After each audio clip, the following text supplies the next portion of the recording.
எதுக்காக நான் இந்த மேனிஃபெஸ்டேஷன் டெக்னிக்லாம் கற்றுக்கணும்? இந்த மேனிஃபெஸ்டேஷன் டெக்னிக் கற்றுக்காம தான் என் லைஃப்பை இவ்வளோ நாள் நான் லீட் பண்ணியிருக்கேன். நல்லா தான் இருக்குது. நான் நல்லா படிச்சிருக்கேன், நல்ல வேலையில் இருக்கேன், நல்லா கை நிறைய சம்பாதிக்கிறேன். எனக்கு பிடிச்ச மாதிரி தான் என் லைஃப் இருக்குது. இந்த law of attraction, law of vibration, law of resonance, இது எல்லாமே தெரியாமல் கூட என் லைஃப் நல்லா தானே இருக்குது அப்படின்னு நீங்கள் சொல்கிறீங்க அப்படின்னா வெரி குட். நீங்கள் உங்களுக்கு பிடிச்ச மாதிரி உங்கள் லைஃப்பை லீட் பண்ணிக்கிட்டு கண்டினியூ பண்ணிகிட்டே இருக்கலாம். இந்த வீடியோ உங்களுக்கானது கிடையாது. பட் ஆனால் இந்த லைஃப்பில் நீங்கள் செய்ய வேண்டிய விஷயம் ஏதோ ஒன்று இருக்குது, நீங்கள் செய்ய வேண்டிய பர்பஸ் ஏதோ ஒன்று இருக்குது. ஆனால் நம்ம வேறு ஏதோ ஒன்று பண்ணிக்கிட்டு இருக்கோம், ஏதோ ஒன்று காம்ப்ரமைஸ் பண்ணிகிட்ருக்கோம் அப்படின்னு தோணுச்சுன்னா இந்த வீடியோ உங்களுக்கு தான். எனக்கு பிடிச்ச மாதிரி ஒரு வாழ்க்கை நான் வாழ முடியல, எனக்கு பிடிச்ச மாதிரி ஒரு வாழ்க்கை நான் ஒன்று ட்ரீம் பண்ணி வைக்கிறேன், ஆனால் எனக்கு நடக்கிறது ஃபுல்லாக வேறு ஏதோ ஒன்று நடக்குது. நான் டாக்டர் ஆகணும்னு நினச்சேன், இன்ஜினியர் ஆகிட்டேன். இன்ஜினியர் ஆகணும்னு ஆசைப்பட்டேன், டாக்டராக வந்து உட்காந்துருக்கேன். நான் ரெண்டுமே ஆகக்கூடாது, ஒரு மூவி டைரக்ட் பண்ணணும்னு நினச்சேன், அதுக்கான வாய்ப்பே எனக்கு கிடைக்கல. எனக்கு ஃபுல்லாக ஒரு ஐடி கம்பெனியில் வந்து உட்காந்துருக்கேன். எல்லாருமே டிஃப்ரெண்ட் ப்ரொஃபஷனை ட்ரீம் பண்ணியிருப்பாங்க, ஆனால் ஏதோ ஒரு ப்ரொஃபஷனில் எண்டப் ஆகிருப்பாங்க. ஸோ இது எல்லாத்துக்கும் காரணம் நம்ம சரியாக நம்மளுடைய ரெக்குயர்மெண்ட்ஸை சரியாக கேட்காததால தான். நான் ஏற்கனவே ஒரு வீடியோவில் சொல்லியிருக்கேன், நீங்கள் ஒரு பஸ் ஏறுறீங்க அப்படின்னா அந்த பஸ் கண்டக்டர்கிட்ட தெளிவாக நீங்கள் என்ன ஸ்டாப்பிங்கில் இறங்கணும்னு சொன்னால் தான் அவர் அந்த ஸ்டாப்பிங்கில் உங்களை இறக்குவார். இல்லைனா பஸ்ஸு நிறைய ஸ்டாப்பிங்கில் நிற்கும், இது நம்ம ஸ்டாப்பிங் தானோ அப்படிங்கிற ஒரு குழப்பம் உங்களுக்கு வந்து நீங்களே இறங்கிட்டிங்கன்னா அதுக்கு கண்டக்டர் பொறுப்பு கிடையாது. அந்த மாதிரி தான் நம்ம லைஃப்பில் நம்ம ஒரு கன்விக்ஷனான கோலை செட் பண்ணிவிட்டு அந்த கோலை அச்சீவ் பண்ண வேண்டியது நம்மளோட பொறுப்பு தான்.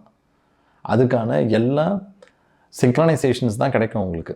அந்த கோலை அச்சீவ் பண்ணுறதுக்கு உங்களுக்கு ஆப்பர்ச்சுனிட்டிஸு, எவிடன்ஸ், சிங்க்ரனிசிட்டிஸ் இது எல்லாமே உங்களுக்கு வரும். பட் அதை கரெக்டாக அந்தந்த டைமுக்கு நம்ம ப்ராப்பரான ரெஸ்பான்ஸை கொடுத்து அதை யூட்டிலைஸ் பண்ணிக்கிறது நம்ம கையில் தான் இருக்குது.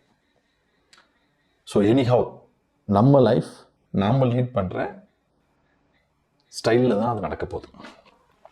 சரி, ஓகே.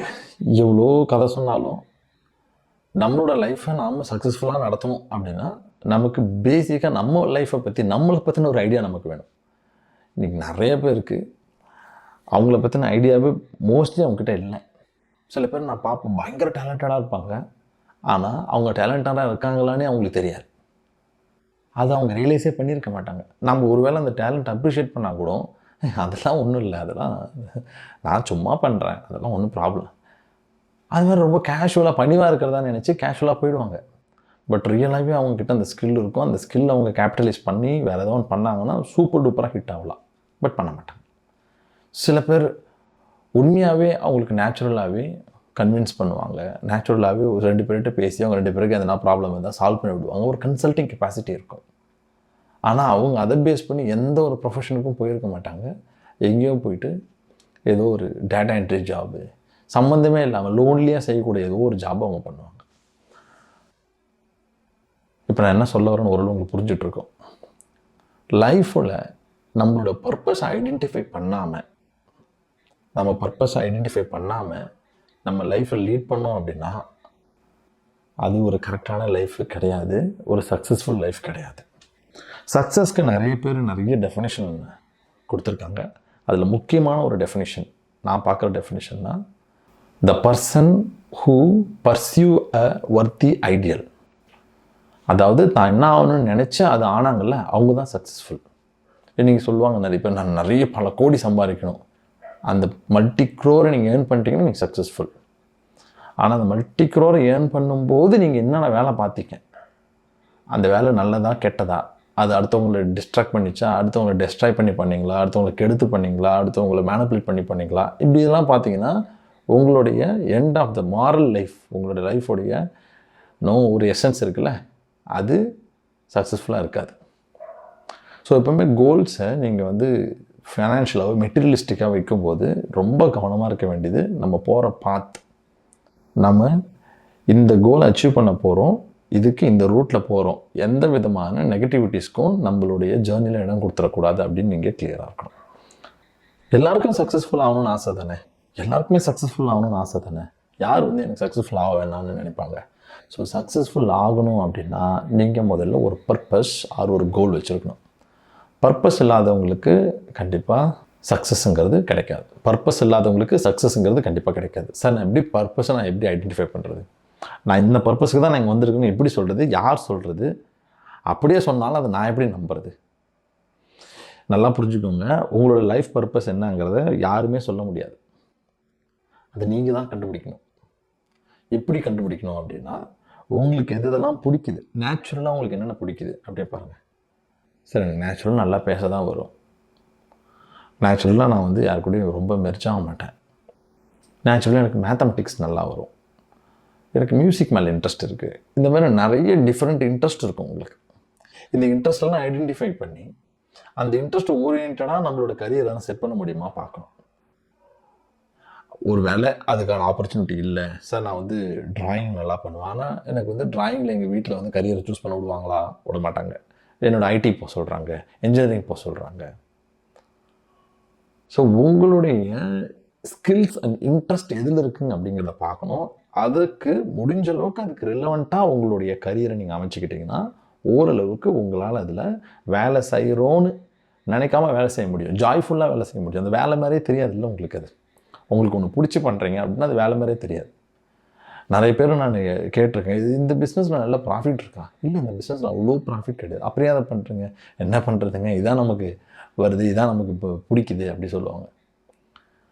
லாக் ஆகிட்டுருக்காங்கன்னு நான் நினைப்பேன். ஒரு வேளை இது வேறு எதுனா லைக் ஃபர்தராக ஸ்டெப் எடுக்கிறதுக்கு இன்ட்ரெஸ்ட் இல்லாமல் இல்லை பயந்துக்கிட்டு இது சொல்கிறாரோ அப்படின்னு நினைப்பேன். பட் ஆனால் பார்த்தா என்ன தோணும் அப்படின்னா, அவங்க அது இன்ட்ரெஸ்டாக தான் பண்ணுவாங்க. அவங்களுக்கு அது பிடிச்சி தான் இருக்கும். அதுதான் அவங்க பர்பஸாக அவங்க நினைப்பாங்க. ஸோ இந்த உலகத்தில் எந்த தொழிலும் எந்த ஒரு வேலையும் தப்பான வேலையே கிடையாது. எல்லாருமே எல்லா வேலைக்குமே எங்கள் ஆட்கள் தேவை. மேலேருந்து கீழே வரைக்கும், கீழே இருந்து மேலே வரைக்கும் நீங்கள் எல்லா இடத்துலையுமே அவங்களுக்கு ஆட்கள் தேவை. ஒரு ஒரு 1 கோடி ரூபா பிஸ்னஸ் பண்ணுற ஆளும் தேவை. 1 ரூபா ஊறுகாய் பாக்கெட்டோ 1 ரூபா கற்பூரம் வைக்கிறாங்களோ ஒரு பாட்டி, அவங்களும் தேவை. இங்கே எல்லாரும் சேர்ந்து தான் இங்கே நம்ம வந்து ஒரு செயினை உருவாக்கியிருக்க முடியும். இங்கே எல்லாருக்குமே நெசசிட்டி இருக்குது. எல்லாருக்குமே ஒரு டிமாண்ட் இருக்குது. ஸோ பர்பஸ் உங்களுக்கு என்ன தோணுதோ அதுதான் நீங்கள் சூஸ் பண்ண முடியும். உங்களுக்கு தோன்ற அந்த வில்லிங்னஸ் இருக்குல்ல, இந்த பர்டிகுலர் கரியரை நம்ம சூஸ் பண்ணலாம் அப்படின்னு சொல்லிட்டு, அது உங்கள் பர்பஸாக மாறிடும். சில பேருக்கு நல்ல மியூசிக் வரும். சார் நான் வந்து ஏஆர் ரஹ்மான், அனிருத் மாதிரி மியூசிக் போட்டால் தான் நம்ம பெரிய ஆளா, இளையராஜா மாதிரி நான் மியூசிக் போட்டால் தான் பெரிய ஆளா அப்படின்லாம் கிடையாது. உங்களுக்கு சாட்டிஸ்ஃபை பண்ணுற அளவுக்கு உங்களை திருப்திப்படுத்துறதுக்கு மாதிரி நீங்கள் அவுட்புட்டை கொடுக்கலாம். நீங்கள் அவங்க கூட இவங்க கூட கம்பேர் பண்ணிவிட்டு அந்த அவுட்புட்டை கொடுக்கணுன்ற அவசியம் கிடையாது. So comparison will kill your purpose. அது ஈகோ சென்ட்ரிக்கில் ஒரு எடிஷன். அது அவங்களோட பெஸ்ட்டாக பண்ணணும். நீங்கள் பண்ணவே தேவையில்லை. அதெல்லாம் நீங்கள் இப்போ நான் சொன்ன இந்த சக்ஸஸ்ஃபுல் பீப்புள் அவங்களோட பெஸ்ட்டாக பண்ணணும், இவங்களோட பெஸ்ட்டாக பண்ணணும் எந்த மியூசிக்குமே பண்ணியிருக்க மாட்டாங்க. அவங்களோட பெஸ்ட்டை அவங்க டிரைவ் பண்ணியிருப்பாங்க. அது மூலிமா வேர்ல்ட் கிளாஸோட சாங்ஸ், வேர்ல்ட் கிளாஸ் மியூசிக் அவங்களால கொடுக்க முடிஞ்சுது. ஸோ உங்களுடைய பெஸ்ட்டாக நீங்கள் டிரைவ் பண்ணுங்கள். அது வேர்ல்டு கிளாஸாக தான் வரணும்னு அவசியம் இல்லை. யார் இங்கே இதுதான் வேர்ல்டு கிளாஸ்னு சொல்கிறது? அது ஒரு ஏஆர் ரஹ்மான் சொன்னார்ல, ஆஸ்கர் வாங்கிறதுக்குன்னு ஒரு சில ப்ரொசீஜர் இருக்குது. அதை அப்ளை பண்ணி அதை ஃபாலோ பண்ணி அந்த ரூல்ஸ் அந்த ப்ரோட்டோகால்ஸ்லாம் நம்ம வந்து கரெக்டாக ஃபாலோ பண்ணி அப்ரூவல் கிடச்சி நம்ம உள்ளே போயிட்டு நாமினேட் ஆகிட்டு அப்புறம் சில செலெக்ஷன் ப்ராசஸ் மூலயமா இதை தேர்ந்தெடுத்து இட்ஸ் அ ப்ராசஸ். பட் அந்த ஆர்ட் இந்த ப்ராசஸ் உள்ளலாம் போயிட்டு வெளியே வந்து த பெஸ்ட் அப்படின்னு சொல்லும்போது அப்போ தான் அது பெஸ்ட் ஆகுதான்னா அப்படி கிடையாது. ஒன்ஸ் அவர் கம்போசிஷன் பண்ணி முடித்தவொடனே அது பெஸ்ட். அதுக்கப்புறம் நான் அது ஃபுல்லாக காம்படிஷன் தான். இது கூட அது கூட கம்பேர் பண்ணுறது, இவங்களோட வில்லிங்னஸ் அவங்களோட வில்லிங்னஸ்க்கு ஓட்டிங் பண்ணுறது, இது எல்லாமே அதுக்கு அடுத்து வர்றது தான். ஃபஸ்ட்டு அந்த அவுட்புட் வெளியே வந்ததில்ல, அப்போவே அது the best, the world class. அப்போ இது வரைக்கும் ஆஸ்கர் கிடைக்காத நிறைய மியூசிக் இருக்குமே, அதெல்லாம் என்னது? அப்போ அது எவ்வளோ மியூசிக்ஸ் இருக்குது, எவ்வளோ சிம்ஃபனிஸ் இருக்குது, அதெல்லாம் எவ்வளோ கிளாசிக்கல்ஸ் இருக்குது.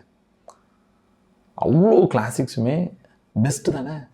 அப்போது இப்போதைக்கு இதுதான் பெஸ்ட் அப்படின்னு வைக்கிறோம். இப்போது சொல்லுவாங்க ஆணழகன் போட்டி, இல்லைனா மிஸ் யூனிவர்ஸ், மிஸ் இந்தியா, அவங்க மட்டும்தான் அழகானவங்களா? அவங்க ஒரு செலெக்ஷன் ப்ராசஸ்குள்ளே போயிருக்காங்க. அதனால் அவங்கள செலக்ட் பண்ணி அவங்க தான் பெஸ்ட் அப்படின்னு சொல்கிறாங்க. இறைவன் படைப்பில் யாரும் அழகு இல்லை அப்படிலாம் எதுவும் கிடையாது. இறைவன் எல்லாரையும் அழகாக தான் படைச்சிருக்கான். நான் ஒரு வேலிடேஷன் வச்சுன்னு பார்க்கும்போது இதை விட அது அப்படின்னு பார்க்கும்போது அழகை நான் வகைப்படுத்துகிறேன், வேறுபடுத்தி பார்க்குறேன். ஸோ நீங்கள் எந்த வேலையை வேணாலும் செய்யலாம், அது உங்களை திருப்திப்படுத்தணும், அங்கேருந்து வர அவுட்புட் உங்களை சாட்டிஸ்ஃபை பண்ணணும். அப்படி பண்ண முடியும்னா, அது சந்தோஷமாக பண்ண முடியும்னா, அப்போ அதான் உங்கள் பர்பஸ். ப்ராஃபிட் எக்ஸ்பெக்ட் பண்ணாது, பெருசாக இத்தனை கோடி ஏர்ன் பண்ணணும் டார்கெட் செட் பண்ணாது. அந்த ஸ்கில்லு சொல்கிறேன், உங்களுக்குள்ளே இருக்கிற ஸ்கில் அந்த டார்கெட்லாம் செட் பண்ணாது. ஃபஸ்ட்டு உங்கள் பர்பஸ் ஐடென்டிஃபை பண்ணுங்கள். பர்பஸ் ஐடென்டிஃபை பண்ணுறது மூலிமா மட்டும்தான் நீங்கள் இங்கே ஒரு பெஸ்ட்டு ஃபுட் பிரிண்ட்டை விட்டுட்டு போக முடியும். இல்லை ஏதோ ஒரு வேலை செய்கிறேன், அஃப்கோர்ஸ் நீங்கள் செய்கிற வேலை நான் தப்பு சொல்ல முடியாது. ஏன்னா அதுவுமே ஒரு ப்ராப்ளத்தை யாருக்கோ சால்வ் பண்ணுது. இல்லை ஒரு கம்பெனி செட்டப்குள்ளே நீங்கள் ஒரு சப்போர்ட் ஒர்க் பண்ணுறீங்க, அந்த கம்பெனியோட ப்ராடக்ட் யாரோ ஒருத்தவங்களோட ப்ராப்ளத்தை சால்வ் பண்ணுது. Anyhow directly R indirectly you are supporting to the humanity. That is not at all wrong. But உங்களுக்கு பிடிச்சி இதுதான் என்னுடைய நோக்கமாக இருந்திருக்க முடியும், இதுதான் என்னுடைய பர்பஸாக இருந்திருக்க முடியும் அப்படின்னு சூஸ் பண்ணி ஒன்று பண்ணும்போதில்ல, அதில் நீங்கள் ஒரு தேஜஸோடு பண்ணுவீங்க. நீங்கள் அது பண்ணும்போதே உங்களுடைய ஒரு ஹாப்பினஸ் ஒரு வேலை மாதிரியே இருக்காது. டெய்லி அப்படியே குஷியாக பெட்லேருந்து துள்ளி குதிச்சு எழுந்திருப்பீங்க. So find the purpose. Thank you.